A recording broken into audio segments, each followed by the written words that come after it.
अस्सलाम वालेकुम नाजरीन, उम्मीद है आप लोग खैरियत से होंगे। नाजरीन, आजकल ख़बरों में इजाफा होता जा रहा है और उसके साथ साथ हमारी स्पीड भी बढ़ती जा रही है। इसी स्पीड की वजह से कल एक ख़बर रह गई जो कि मैं डिस्कस करना चाह रहा था। वो मरीम नवाज़ के बारे में थी कि मरीम नवाज़ की सिक्योरिटी में इजाफा कर दिया गया है। उनकी जान को ख़तरात ख़तरात लाहक हैं।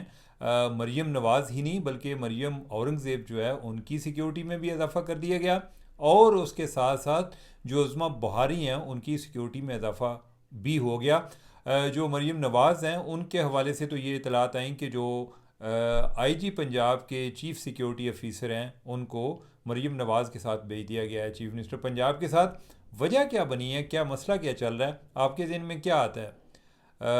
एक ही आजकल एक इशू चल रहा है जो कि सिक्योरिटी के हवाले से पंजाब में प्रॉब्लम आ सकता है, और वो है टीएलपी, तहरीक लबैक पाकिस्तान, जो कि जिसको अभी जिस पर गवर्नमेंट ने पाबंदी लगा दी है, पंजाब गवर्नमेंट ने लगाई, फिर फेडरल ने लगाई। अब मेरे ख्याल है ये मामला सुप्रीम कोर्ट में जाएगा। तो उनकी तरफ से उनको थ्रेट्स आ रही हैं। अच्छा, जो ये बात प्लाजिबल है इस सेंस में कि तहरीक लबैक वाले ओवरऑल ऑनलाइन हरासमेंट के बड़े माहिर हैं। ये नहीं है कि सिर्फ ऑनलाइन के हैं, फ़िज़िकली भी हरास करते हैं।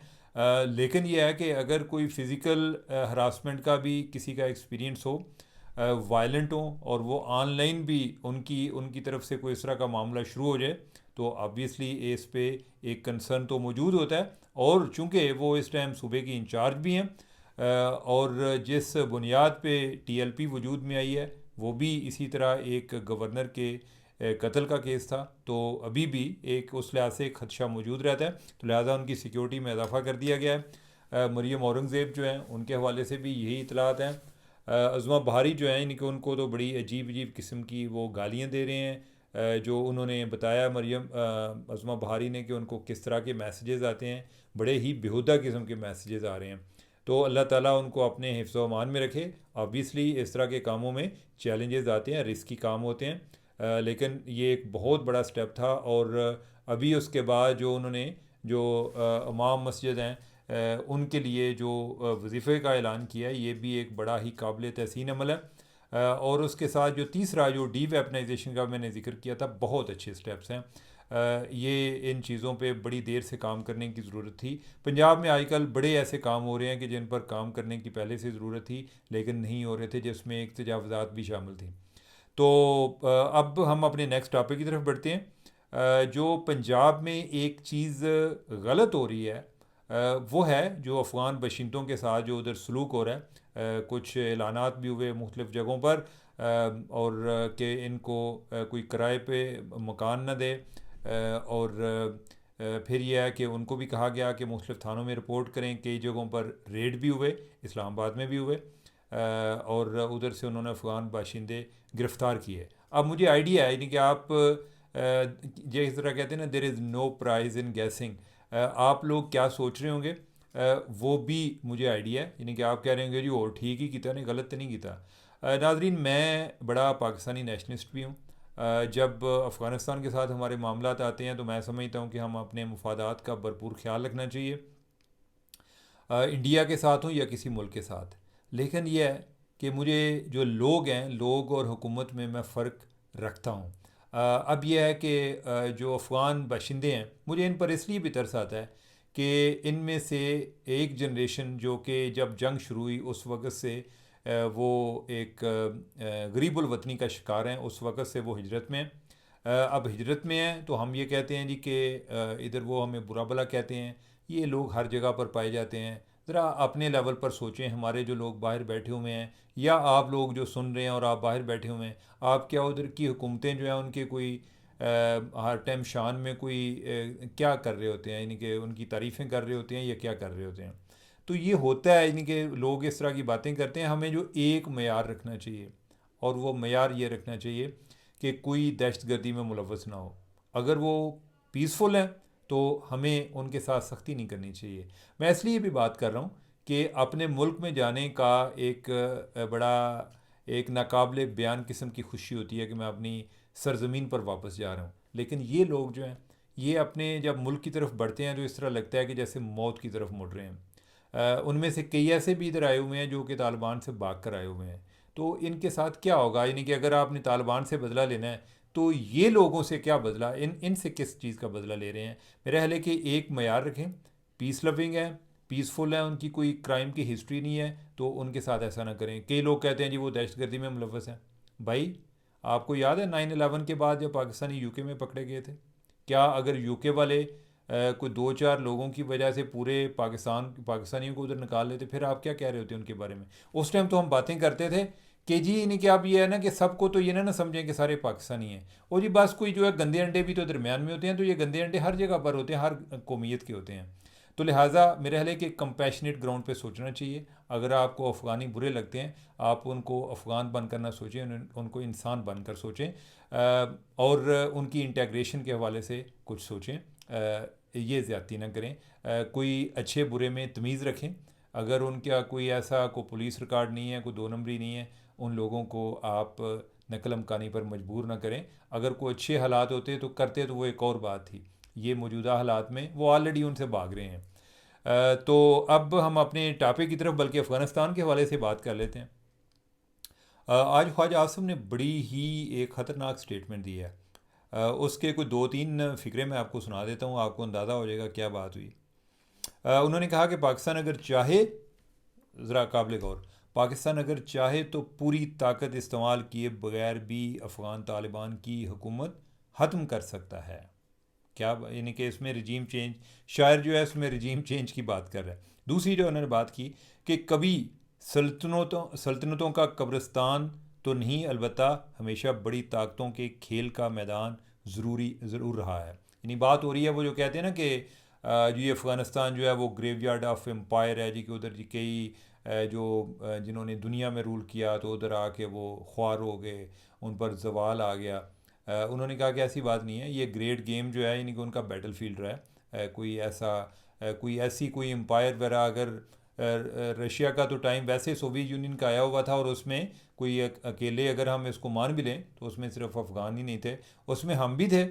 और जो है यानी कि मनसूबा साज हमारे थे, जो आगे पैसा साज से जो डॉलर वगैरह आ रहे थे, हमें अमेरिका से आ रहे थे, तो ये अफ़गानी भी थे। तो लिहाजा ये कोई ना इतने भी कोई नाकाबिले तस्हीर नहीं है जितना इन्होंने अपने अपने आप को बेवकूफ़ बनाते रहते हैं ये बातें सोच के। ये बात तो दुरुस्त है। दूसरा रजीम चेंज के हवाले से ये बात कि क्या अफ़गानिस्तान में तालिबान की हुकूमत पाकिस्तान ख़त्म कर सकता है, मुझे इसके बारे में कोई ज़्यादा लगता नहीं है कि कोई कि नहीं हो सकता है। लेकिन बात यह है कि वो तो 9/11 के बाद, या 9/11 के बाद अमरीकियों ने आके इनकी गवर्नमेंट तो टॉपल की, लेकिन उसके बाद जो 20-22 साल उन्होंने बाकी हुकूमतों को चलाया वो भी नहीं चल सकी। तो अमरीकियों के पास तो पैसा भी बहुत ज़्यादा था, उन्होंने हुकूमतें उधर रखी। अब यह है कि अगर एक केस सिनेरियो की सोचें कि तालिबान की हुकूमत गिरा देंगे तो उसके बाद खाना जंगी होगी, खाना जंगी का ऑब्वियसली पाकिस्तान पर भी इम्पेक्ट आएगा। और उससे बड़ी बात यह है कि जो तालिबान हैं अभी उनके स्टेक्स हैं कि जी वो गवर्नमेंट में है, उनको ज़िम्मेदारी के साथ बिहेव करना है, यानी कि अभी वो बिहेव नहीं कर रहे पाकिस्तान के साथ, लेकिन ये हम उनको डराना जो है वो ज़्यादा बेहतर है, बजाय कि उनको भगाए ना, डराते रहें कि इनकी गवर्नमेंट जो है उनको जेन में रहे। अगर अभी पाकिस्तान उन पे अफ़गानिस्तान पे अटैक करता है, इनके तालिबान के हाइडआउट्स पर अटैक करता है टीटीपी के, तो इससे उनकी अथॉरिटी अंडरमाइन होती है, उनको एम्बैरसमेंट होती है, उनकी तौहीन होती है। ये ज़्यादा बेहतर है बजाय इसके कि आप जो है उनकी हुकूमत ख़त्म कर दें, वो फिर अपने लोगों में मासूम बन जाएंगे। बहुत सारे लोग जो हैं, लोगों को कितनी देर लगती है भूलते हुए, जैसे आज तंग होते हैं वो बंदा जाता है 6 महीने बाद जो है फिर उसके दीवाने हो जाते हैं। तो अफ़गानिस्तान में भी ये काम शुरू हो जाएगा। तो लिहाजा इस तरह के इंतहाई स्टेप के बारे में ना सोचें। जो तरीका इख्तियार किया हुआ है, टीटीपी वाले जो हैं वो अगर उधर होंगे तो आप उन पर अटैक करें, उन पर जाकर बमबारी करें, इससे तालिबान जो हैं वो भी जलील होंगे, टीटीपी वाले जो हैं उनके ख़िलाफ़ भी हमारी जो एक एफ़र्ट्स हैं वो मौसर होंगी। ये इतने इंतहाई स्टेप पर नहीं जाना चाहिए। और जो माय फेवरेट फील्ड मार्शल, भाई आजकल तो जो ट्रंप है ना ट्रंप जैसा हमें सफ़ीर जो है कोई ज़िंदगी भर नहीं मिला। और वो पता नहीं मोदी की नफ़रत में करता है या कि पाकिस्तान की मोहब्बत में करता है, लेकिन कुछ ना कुछ है। ये जो लाहौर से मोहब्बत है, ये किसी और से मोहब्बत है, वो आपने सुना होगा।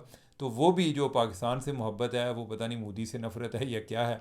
लेकिन ये है कि ट्रम्प जो है ना वो भी एक, आपको पता है कि लाउड स्पीकर है, जिधर शुरू हो जाता है लेकिन इतना पोला नहीं है वो, जानबूझ के उसको पता है कि वो जो बातें कर रहा होता है वो साथ ये भी कह देता है माय फ्रेंड मोदी, साथ ये भी बता देता है कि जो है ना वो 7 त्यारे जो है ना वो गिराए गए। ये जिक्र नहीं करता कि किसने गिराए, वो ऑलरेडी पाकिस्तान का दावा है, इंडिया वाले तो कहते ही नहीं ना कि उन्होंने हमारे गिराए हैं, तो लिहाजा लोगों को खुद ही समझ लग जाती है। बाकी ये है कि ये वो चीज़ है, इसको ट्रंप ने तारीख में अमर कर दिया है, यानी कि ये अगर वो अपने बच्चों को पढ़ाना भी चाहे ना कि ये हमारे त्यारे नहीं गिरे थे, ट्रंप जितनी दफ़ा कह चुका है तो ये एक प्रीडोमिनेंटली यही जो चीज़ है यही मानी जाएगी। और हमारे इस विक्ट्री में एक जो एक बाकायदा एक विक्ट्री डिक्लेरेशन में ट्रंप का बड़ा अहम रोल है। अदरवाइज़ तो यही था ना जी कि दोनों ममालिक वो अपनी अपनी बात करते हैं, लेकिन जो तीसरा जो दुनिया की सुपर पावर है वो जो कह रही है वो बाकी लोग जो हैं उसको मानेंगे। लेकिन ये है कि उसके साथ साथ वो जो है ना वो फील्ड मार्शल का बड़ा दीवाना हुआ हुआ है।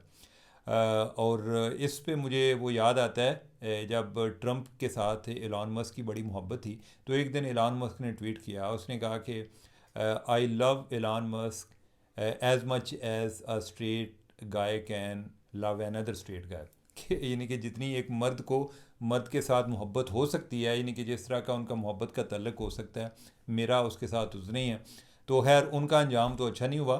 लेकिन यह है कि जो ट्रंप है इस मामले में, ट्रंप जो है वो बार बार आई लव यू कह रहे हैं हमारे फील्ड मार्शल को, अल्लाह खैर करे। वो शेख सादी कहते हैं कि माना कि समंदर में खजाने हैं लेकिन सलामती किनारे पर है, बस असी बच जाइए यानी कि इसकी जो है ना दोस्ती बहुत अच्छी है और ना दुश्मनी अच्छी है। लेकिन यह है कि हमें कम अज़ कम अगर इन दोनों में ऑप्शन में एक अडाप्ट करना चाहिए या पड़ता, या यानी हमारा चॉइस होती, तो वो हम दोस्ती ही चाहते, वो हमारी है। बस ये है कि किसी जो है ना उसकी शर से हम महफूज रहें। तो नाजरीन आज के लिए अभी ये जो मैं फील्ड मार्शल की बात कर रहा था, अभी उसने जो उधर कोरिया में भी गया तो उधर जाकर उसने ये बात की है।